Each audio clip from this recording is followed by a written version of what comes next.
Bago natin simulan ang ating video, nais ko munang magbigay ng taos-pusong pasasalamat sa inyong walang sawang pagsuporta at pagmamahal sa ating YouTube channel.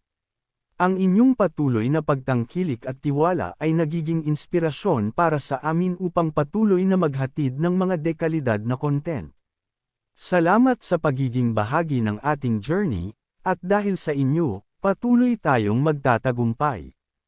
Ang Knight's Cry, ang tinatawag na number 3 guild ng Shenfeng City, mapangutyang wika ni Windchaser Yujian Bai, guild leader ng Celestial Light, ay talagang naniniwalang kaya nilang hadlangan ang number 2. May halong pangmamaliit ang kanyang tinig, at ang ngiti sa kanyang labi ay puno ng kumpiyansa.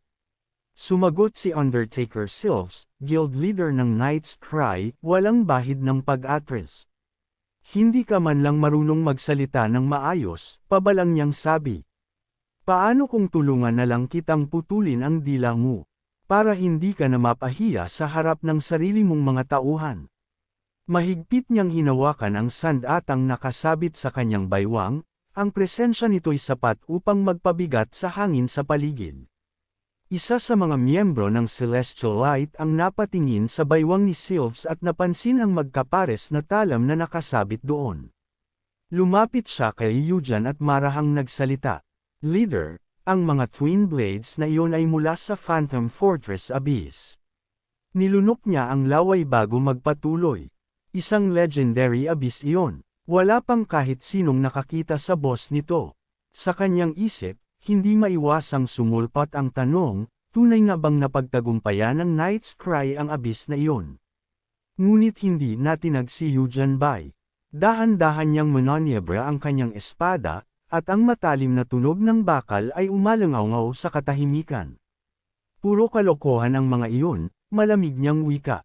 Matagal nang nakalampas ang Celestial Light sa mga sewer rats na iyan. Itinaas niya ang espada, nakatuon ang tingin sa kanilang kalaban. At simula ngayon, opisyal ng ikalawa ang Celestial Light.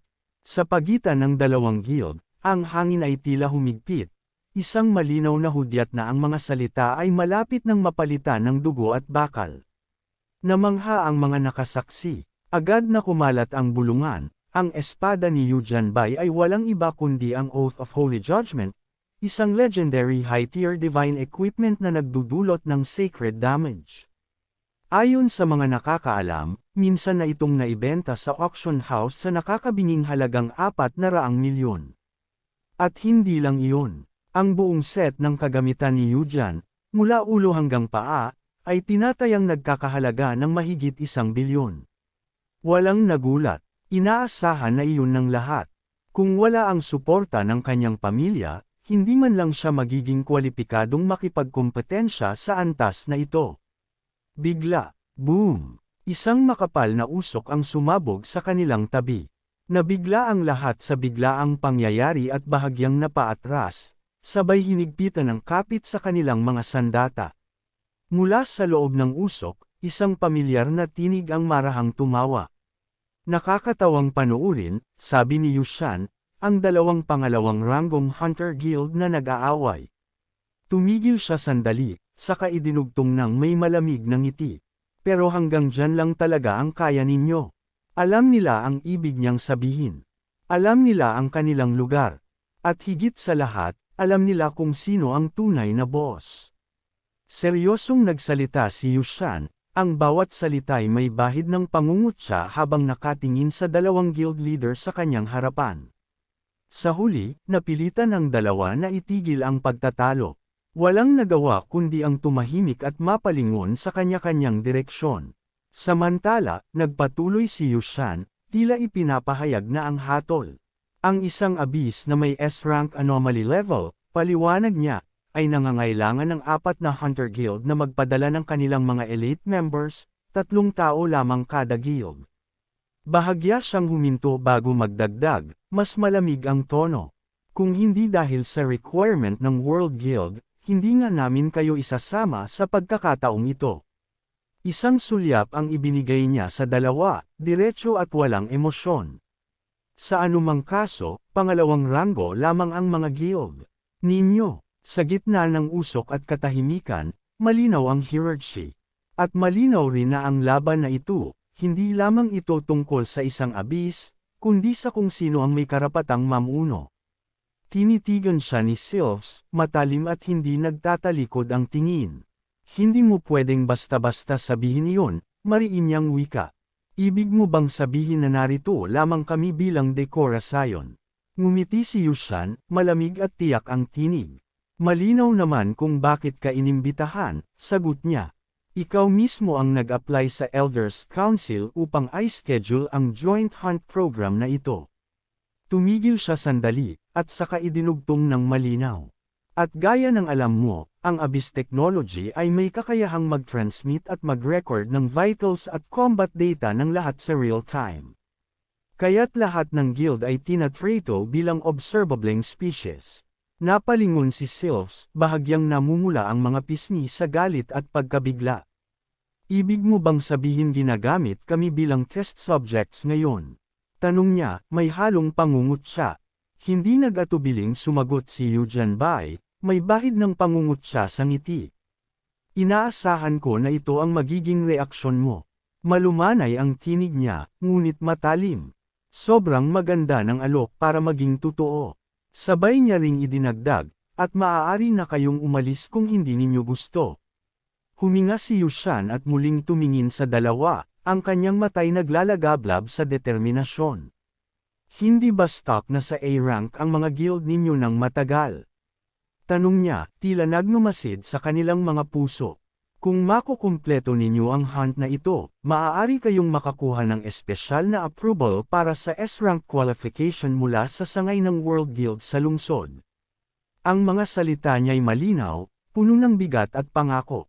Sa bawat guild, ramdam ang tensyon, isang pagkakataon na maaaring baguhin ang ranggo at kapalaran ng bawat miyembro, ngunit may kaakibat na panganib na hindi basta-basta matatawaran. Nagsimulang manginig si Sylphs, hindi makeably ang emosyon habang iniisip ang 3 taong pag-antala ng kanyang guild sa A-rank. Sa panahong iyon, hindi nila naabot ang mga tunay na high-level missions, at bihira lamang ang resources na kanilang nakukuha. Ang pagkakataong iyon ay tila palaging lumilipas sa kanila, at ngayon, nakatayo siya sa harap ng isang pambihirang alok, isang pagkakataong maaaring magbago ng lahat. Hindi rin nakaiwas si Eugen sa damdaming bumabalot sa kanya. Naiisip niya ang nakaraang linggo nang hayagang pinahiya sila ng Cloud Top, ang S-Rank Hunter Guild.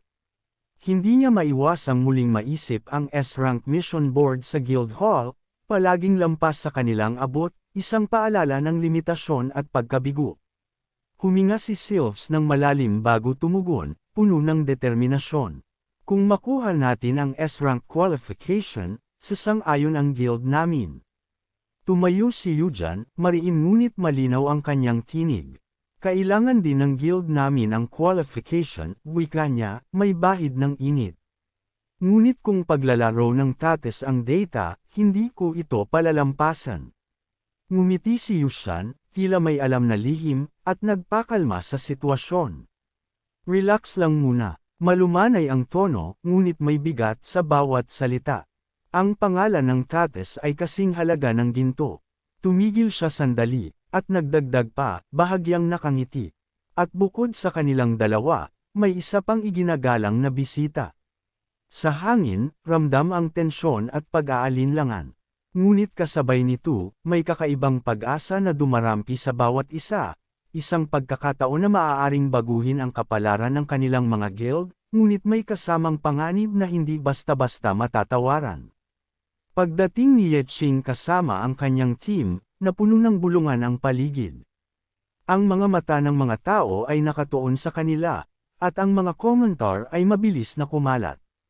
Anong klaseng sumpa? Ito, tanong ng ilan, halos hindi makapaniwala. Hindi tugma ang kanilang kagamitan, at marumi pa ang kanilang damit. Mas masahol pa siya kaysa sa taong naglilinis ng banyo para sa Celestial Light. Dagdag ng iba, may halong pang-uuyam at pagtataka. Ngunit ang pinaka-pinag-uusapan ay ang nakaraang misyon ng grupo. Marami ang nakapansin at nagbabalik isip sa katotohanang, siya lamang ang nakabalik ng buhay mula sa buong A-Rank Guild. Si Fa Xiong, ang boss ng Heartseeker, ay tahimik na nagmasid. Sa kanyang paningin, tila may bahid ng panghihinala at takot. Sa isip ng marami, at marahil pati sa kanya, baka nabaliw siya, isang taong nakaligtas sa kung anumang panganib na tila nag-iwan ng bakas ng di mabilang na sakuna. Sa kabila ng maruming hitsura at kakaibang aura, malinaw sa lahat na may nakatagong lakas sa likod ng katahimikan ni Ye Qing, isang misteryo na parehong kinatatakutan at hinahangaan. May isang tao sa paligid na nagtangkang magtanong, halatang puno ng pag-aalinlangan, kung ang mga miyembro ng team ni Ye Qing ba ay, ngunit bago niya matapos ang pangungusap, pinuputol siya ng isa pang tao at mariing pinapatahimik, na walang puwang para sa pag-aalinlangan. Si Xiao Feng ang unang nagsalita sa gitna ng katahimikan, may halong pagkakagulat at pagtataka.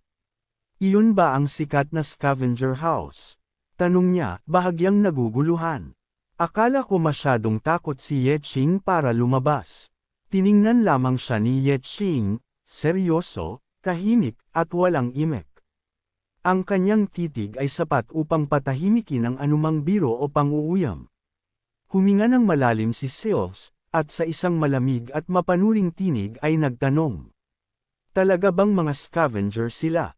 Halatang pinagdududahan niya kung talagang kinakailangan pa ang paglahok ng mga scavenger sa misyon na ito.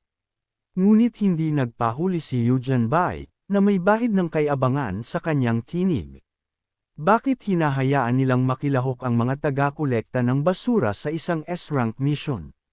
Bulong niya sa sarili, na tila iniisip kung mali ang gamot na nainom ng matatanda sa guild, sobrang malas ng sitwasyon para sa kanya. Bigla siyang sumigaw, mariin at halatang hindi makapaniwala, direktang tinatanong si Ye Qing. Paano posible na mapasama sa parehong team ang mga miyembro ng Celestialite at ang mga taga-kolekta ng basura? Sa paligid, naramdaman ang tensyon, ang halo ng pangungutya, pagkabigla, at galit. Ngunit sa kabila ng lahat, nanatiling tahimik si Ye Qing, ang kanyang katahimikan ay mas nakakatakot kaysa sa anumang sigaw. Ibinaba ni Liu Xingran ang kanyang hood, at sa malamig at mahinahong tinig ay nagtanong. May problema ba kayo? Nanlaki ang mga mata ni Yu Jian sa gulat sa mismong tanawing iyon. Hindi niya inaasahan ang makaharap si Liu Xingran. Mabilis siyang lumapit. Ang tinig ay puno ng pagkabigla at halong pangungutya. Ikaw ba talaga si Liu Xingran mula sa pamilya Liu? Tanong niya, halatang matagal na silang hindi nagkita. Ngunit ang ekspresyon ni Liu Xingran ay malamig at hindi nakangiti. Ang tingin niya ay tila binabalot ng galit at pagtutol. Habang nakakrusa ang mga kamay sa dibdib, walang imak na pagtanggap sa presensya ng iba. Tama nga, matagal na, sagot ni Liu Xingran.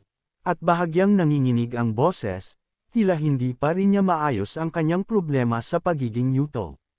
Ganap na nagulat si Yu Jian sa mga salita. Napasigaw siya, halatang galit at nahihiya. Huwag mo akong tawaging stutter kung ayaw mong mamatay. Hindi nag-atubiling insultuhan ni Yu Jian si Liu Xingran. Halos tumatawa, sabi niya. Wala akong balak makipagtalo sa isang rejected dog, ng pamilya Liu.